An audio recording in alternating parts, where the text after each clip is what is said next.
Hi, this is Corey Johnston, and today's lesson is going to take place in the 9th chapter of Paul's first epistle to the Corinthians.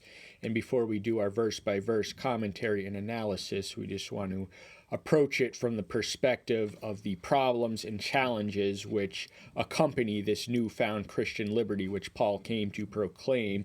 So he declared, and he and others declared, that the Christians were no longer bound by the laws. They no longer had to be circumcised or observe the sacrificial system or the Jewish holidays. So the Gentiles who came into the new Christian sect had a great deal of autonomy and liberty to really define their Christian life. But the problem is that when you have two independent, totally free beings colliding, then there's going to be a clash and there's not going to be harmony. So he balances the whole. He talks about what he did, which was surrender a lot of his Christian liberties that he came to give others in order that there might be balance, unity, and wholeness within the Christian community. And he was a voluntary slave. He was chained and imprisoned. That's how he described his relationship to the good news message he came to proclaim, and the one who had called him to send it, to speak it. He considered, but his slavery, his mindset of having no will of his own or mind of his own or mission of his own, came from the really a state of humility, and it's rare, and the early Christians were fortunate to have a figure such as Paul, who was so dedicated to them that he would forsake his own needs. And I can testify from personal experience that it is only when one is committed to forgetting oneself that they truly finds oneself. So these are some of the findings that Paul had confronting these challenges, which erupted and manifested in reference to the Corinthian assembly.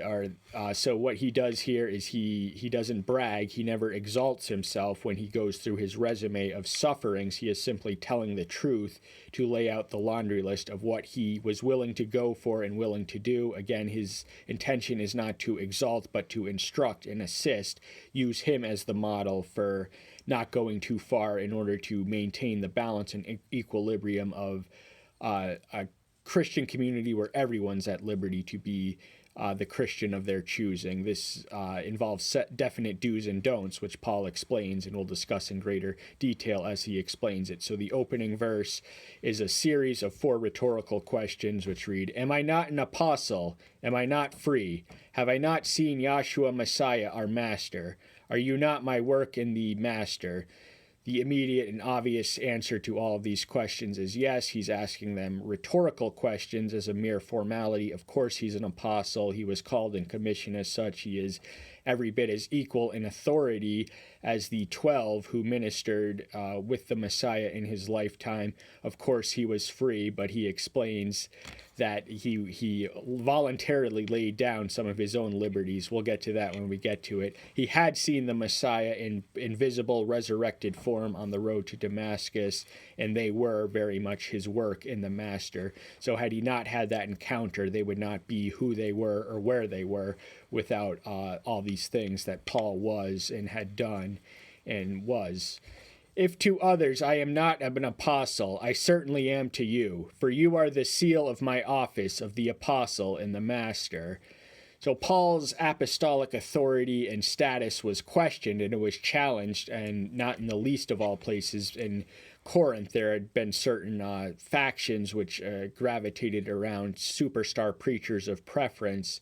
Paul was one of them, but he still had the loyal, righteous, and obedient, faithful remnant in the flock, who he described as the seal of his office of his apostleship in the master. So that is quite a tall claim for anyone to make of anyone else. "My defense to those who examine me is this: do we not have a right to eat and drink? Do we not have a right to take along a sister, a wife, as do the other apostles and the brothers of the master and Peter?" So Paul was celibate by choice. He was married to the church, and he addresses the dynamics and expectations of Christian ministry in the 7th chapter. But here he's reminding, and there he says that he preferred that everyone remain as he was, but he did not. He was realistic enough not to impose his own Spartan standard, because if everyone was celibate like him, guess what? The Christian community would disintegrate and ultimately disappear. But the practice now, the early apostles were the 12. Peter was married and had a wife, added the brothers of the master, those being his biological half-brothers, Judas and James among them, and I believe there were 2 others, but they were not believers of him in his own lifetime, but they became, like Paul, post-resurrection believers when they saw him. All doubt was eliminated and expelled in their mind, but more to the point of the passage, they had wives, and but Paul did not, and the Catholic imposition of celibacy has no origin in the master himself. Although he was celibate, he did not dismiss those who ministered from abstaining from wives, but that's another conversation entirely. Or do only Barnabas and I have no right to refrain from working? So Paul was a tent maker by vocation and background. He was in the tradition of the Jewish rabbis who were not professionally compensated for their services, but were expected to make a living by manual labor. His line of work was a tent maker. That's how he supported and sustained himself throughout his travels across the Eastern Mediterranean, spreading the foundation of the new faith.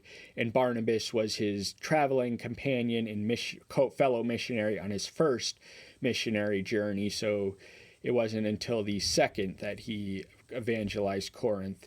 Who serves as a soldier at his own expense? Who plants a vineyard and does not eat of its fruit? Or who shepherds a flock and does not feed on the milk of the flock? So this is another series of questions, this time 3. These are once more equally self-evident and rhetorical. No soldier is going to soldier at his own expense, but Paul did. And Paul, the rights and expectation for the planter is that they eat the fruit of their labor. And shepherding on the flock, that's just what you're going to do when you have the most immediate access and exposure to the meat of the flock that you sustained. Do I say this as a man, or does the law say the same thing too? So Paul's anticipating the possible counter rejection that he was speaking as a man when he said these things, but he also backs up his claim with an explicit passage in the law, which he goes on to cite in the next verse, verse 9. For it has been written in the law of Moses, you shall not muzzle an ox while it treads out the grain. Is it about oxen Elohim is concerned? So, of course, humanity is the prized possession and the apple of his eye. We are of inestimably greater value than the animals. So clearly this law would not be about men, would not be about oxen. The object of the law was primarily oriented towards the establishment and standards of a divinely inspired or authorized covenantal community of men. So the emphasis would not have been on the oxen. The principle of espoused therein would be oriented towards humans. Or does he say it because of us all? For this was written because of us, that he who plows should not plow in hope, and the thresher in hope of sharing. So he qualifies that he is speaking to all of us, that is humans, not oxens, and the purpose for which this was written was that the person who expounds the energy and makes the effort towards the sowing has every right and expectation to reap the first fruits of what he has sown. If we have sown spiritually among you, is it too much if we reap materially from you? So Paul did not reap materially from them, even though he had sown tremendously spiritually. He did it all for nothing. He did it all for free. Yet he was realistic enough not to impose his own Spartan standards on the generation which served with him and the generations which came after him. So he lays on the law right here. He respects the principle of of professional ministers being financially compensated for their services in exchange for the spiritual blessings that we bestow upon others. It defies common sense not to expect that we who devote the equivalent of any other job on the job we are called not to be compensated for it. If others share authority over you, should not rather we? But we have not used this authority, but we put up with all, lest we hinder the good news of Messiah. Paul's preeminent concern was always and only the spread of the good news, and he would not want to do anything that could even be perceived as a stumbling block to those he was called to ministering. So because his authority, his apostolic authority, was questioned, it must have been especially disheartening, because none of the apostles accepted money. Their commission, as outlined in Matthew 10 and perhaps throughout the Synoptics, is to take neither bag nor scrip with you, but to live on the charity of those to whom you spread the good message to. That is admittedly a leap of faith to go out with nothing and expect to be sustained on the counter, but they had the promise directly from the master himself, whereas we do not. Do you not know that those serving the temple eat from the temple, and those attending at the altar have their share of the offerings of the altar? Now, what's interesting here is in the old covenantal priestly system, there was a class of professional priests. They were known as Levites, and they were from the tribe from which Moses and Aaron hailed, and they were not allocated any proportion in the land or any money, but they were to live. They said Yahweh would be their inheritance, and I think the Methodist author A.W. Tozer said he made them richer than all of the princes and all of the Razas and all of the ages, in making himself their inheritance. So they had the Levitical priests, they had enough food to eat from the leftover of the sacrifices, but they were not professional. They had no claim for money or land. But the new covenant is a different dynamic. It's a different community. It's not national in charter. It's pan-national, and there's no priest, because our only priest is the high priest after the order of Melchizedek. The Catholic Church introduction of priests kind of interfered with the natural flow of ministry as intended and as is outlined in the New Testament. So also the Master instituted that those announcing the good news should live from the good news. So those who proclaim or speak or spread the good news, the evangelists should be compensated for their journeys.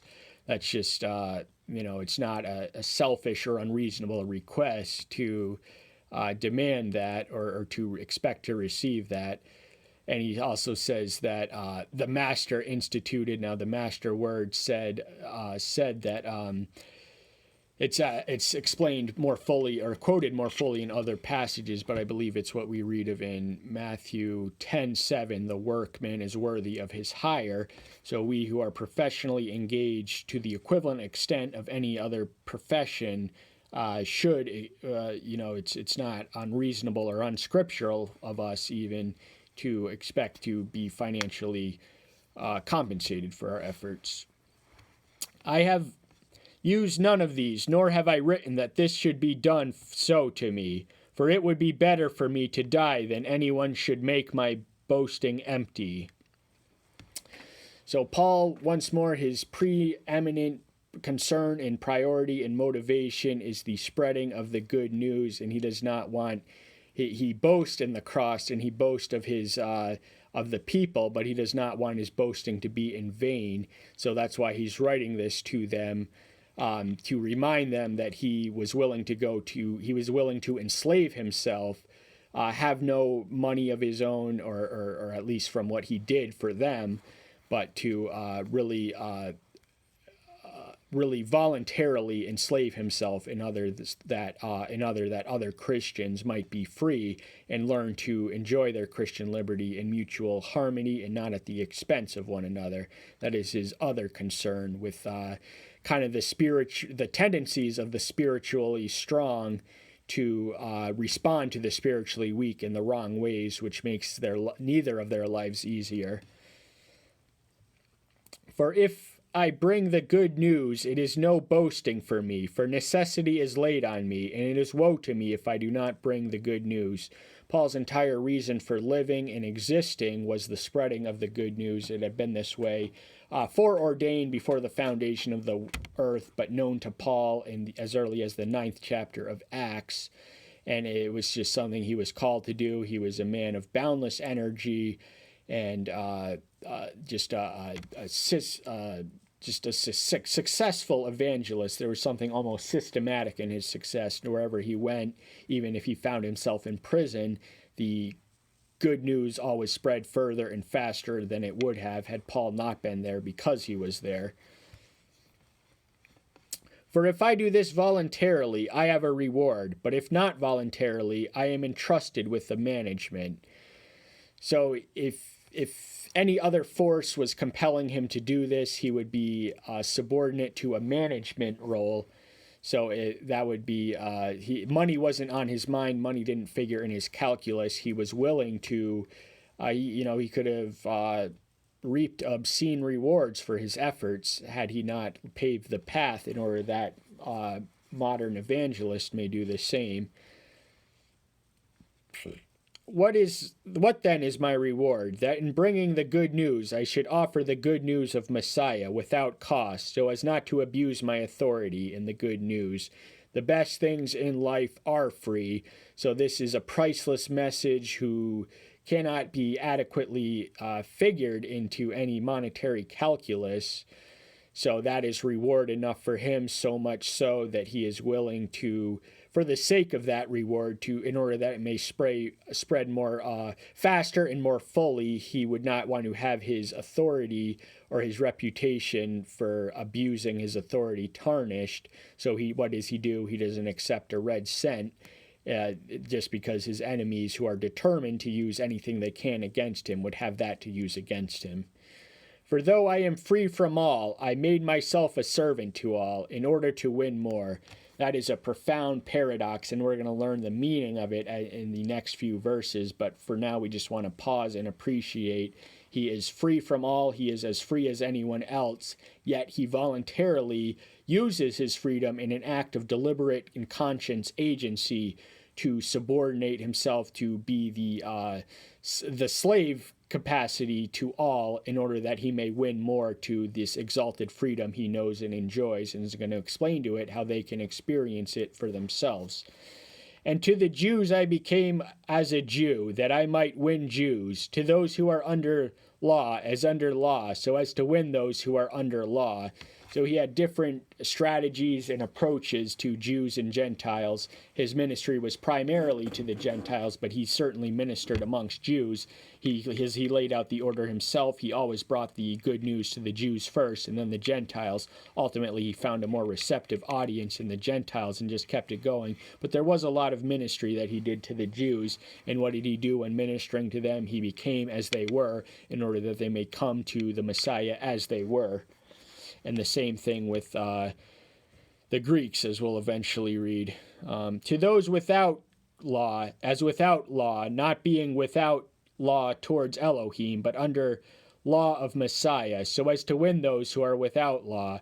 So even though the Gentiles are without the Mosaic law, they are still bound by the law of Messiah, which supersedes the law of Moses. The law of love will not allow a silly little thing like a violation of a written ritual interfere with spreading itself.